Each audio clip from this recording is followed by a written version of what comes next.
Прошедшие 2 недели, начиная с 26 февраля по 6 марта, в городе Якутске проходила 5-я сессия Верховного Совета Якутской СХ-СР. На данной сессии в повестку дня было включено более 20 вопросов, из них 12 вопросов были рассмотрены. Рассмотрен был закон, и он был принят, закон Якутской СХ-СР о государственном статусе Якутской СХ-ССР. Значит, здесь в законе, в этом основными, основополагающими, будем говорить, пунктами, статьями является то, что в целях реализации Декларации о государственном суверенитете Якутской СХ-СР и определения ее места в системе субъектов Российской Федерации и Союза Советских Социалистических Республик, Верховный Совет Якутской СХ-СР настоящим законом устанавливает государственный статус Якутской Советской Социалистической Республики. Это о чем говорит? А говорит о том, что Якутская СХ-СР будет входить и входит, и продолжать будет входить в состав Союза и в составе Российской Советской Федеративно-Социалистической Республики. Внесены в проект закона, вернее, изменения, дополнения в Конституцию Якутской СХ-ССР в связи вот с государственным статусом. Затем был принят закон о местных советах народных депутатов Якутской СХ-СР и местном самоуправлении, закон о собственности, где провозглашена все-таки у нас тоже на территории Якутской СХ-СР частная собственность, кроме земли. Земля остается исключительной собственностью Якутской СХ-СР. Вы, наверное, помните, что на встречах и Торговкин, и я говорили о том, что за первый раз за все время существования Якутской Республики, первый раз нам было выделено за природные ресурсы 1 450 000 000 рублей. Это за золото и алмазы. И вот на Верховном Совете эти деньги были распределены. И согласно вот этого постановления распределен республиканский бюджет с учетом вот этих уже 1 450 000 000 рублей. Более где-то половины из этой суммы пошло на социальную защиту населения при повышении розничных цен. И основной также вопрос, который впоследствии был снят с повестки, о референдуме России.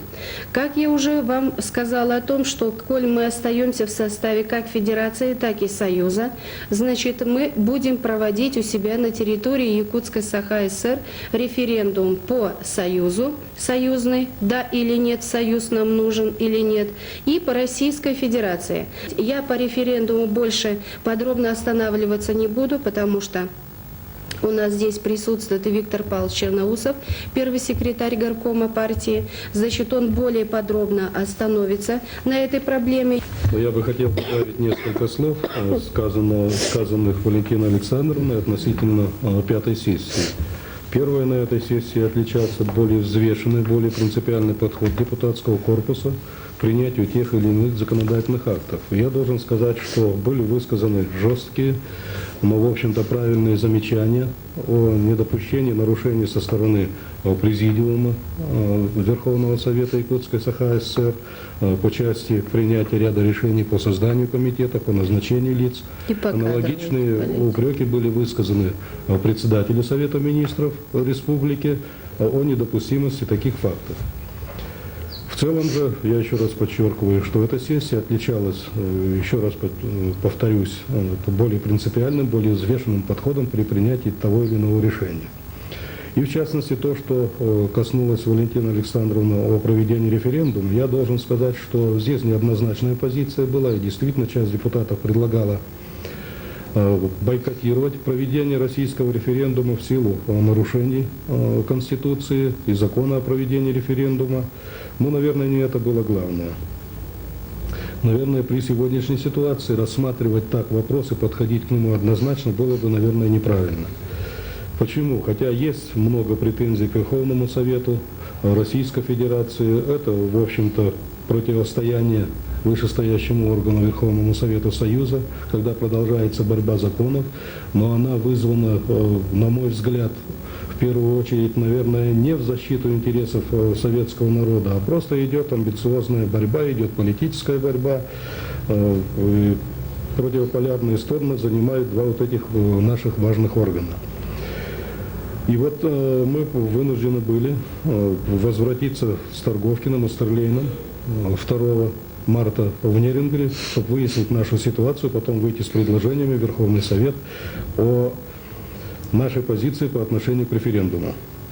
4 марта было проведено бюро городского комитета партии расширенное, на котором присутствовали секретари партийных организаций, ряд хозяйственных руководителей, где однозначно было принято решение просить Верховный Совет Республики о сокращении сроков проведения сессии, то есть остановиться на ряде вопросов, которые нужны для сегодняшнего дела, для сегодняшней жизни республики. Часть вопросов перенести на следующую сессию, а заниматься подготовкой и проведением референдума.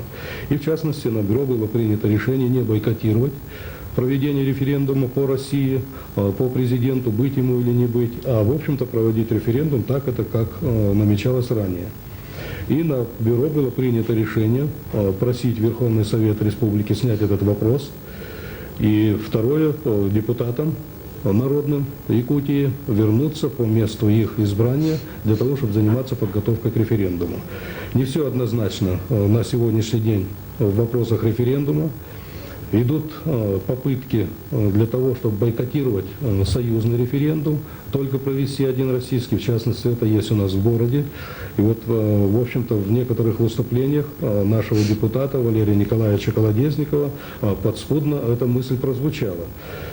Наверное, нельзя сегодня не согласиться с тем, что руководители 9 союзных республик 4 дня назад, тогда, когда обсуждался проект договора союзного о суверенных республиках, пришли к общему решению, к общему выводу, что нельзя сегодня разрушать систему союзную.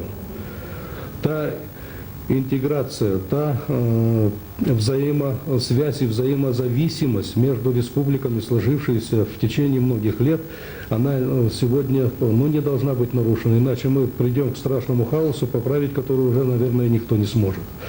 Поэтому сегодня, пользуясь случаем, я бы единственное просил наших жителей города прийти 17 марта на избирательные участки, высказать свою позицию о судьбе Союза. Нам не безразлична судьба страны, Родины, судьба для многих нерюнгринцев. А ведь сегодня в Нерюнгри представители практически всех союзных республик, а точнее 78 национальностей и народностей нашей страны. И если принять закон о ликвидации Союза, мы не знаем, к чему приведет новое руководство Российской Федерации, поскольку последние выступления Бориса Николаевича Ельцина, они, в общем-то, направлены не на консолидацию, а уже открытым текстом, открытым противостоянием против президентской власти в Союзе, против союзной системы, против Союза. Поэтому здесь взвешенный подход у наших избирателей должен быть, трезвое осмысление сложившейся ситуации, ибо от нас сегодня зависит, или мы дальше продолжаем скатываться в пропасть, которая может привести к межнациональным конфликтам, это не исключается. Вот. Или мы постепенно будем выбираться из того кризиса, в котором оказалась наша страна. Поэтому я еще раз обращаюсь к жителям города 17 марта все же высказать свое «да» или «нет» по Союзу, по российскому референдуму.